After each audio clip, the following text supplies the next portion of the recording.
I'm here today to talk to you about have a conversation around COVID and about why you got vaccinated. What do you all think that some people are hesitant in getting the vaccination? I think, the unknown. Yeah, the unknown. I think humans have, it's easy to fear something when you don't know about it. So I was one of those people who waited a little bit, just because the unknown, you never know. It was very new, and there was a lot of information that, wasn't backed up by research or fact. And I just didn't feel confident enough to form an opinion without knowing what I know now. Yeah, definitely. Like you, I waited a little bit. Like you said, there wasn't a lot of articles or research that I'd seen at the start that backed up. But I mean, doctors and medical professionals wouldn't give out a vaccination if it was completely unhealthy for people. I think a lot of the time it's people are getting confused with opinion over fact. So I think that's where social media played a really big part, because social media is just an untethered power, and it's purely open to interpretation.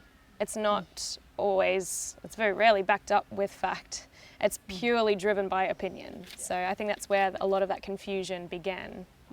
Yeah, I mean, so I certainly can understand why people were hesitant or concerned at the start when we just rolled out a new vaccine. As you said, there were a couple of new different types that we don't usually use. We know a lot more about it than we did before, and we know that it is a safe vaccine. It was probably just a matter of just ringing up and booking it. Yeah, like once I booked it in, it was no problem, but yeah, it was just getting around to just ringing up. I think because we've got so many immunisation, there's measles, there's all those other ones that younger ones get, so it's just an extension of all that. Yeah, we also trust our GPs to look after our health, so if we can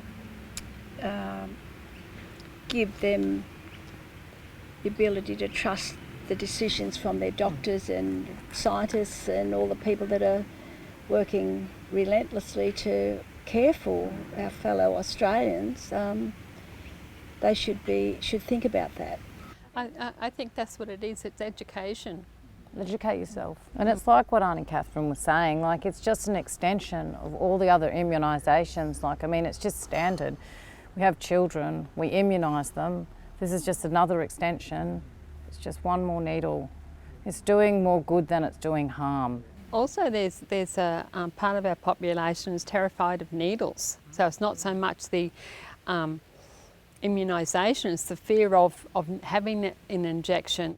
So look, we've certainly had lots of people who've either have scared of needles and need a lot of support for that, or have got other disabilities that mean they need extra support to get vaccinated. And there are a number of ways that people can access in that situation, and some general practitioners will be able to support your clients or people through that.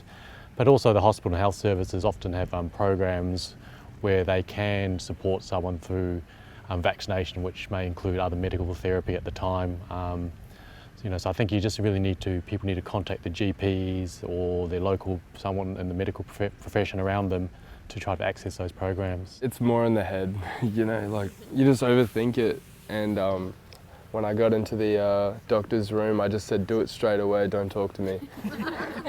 And then I didn't even realise it was done until she said it was done. I was looking the other way, but it's not that bad.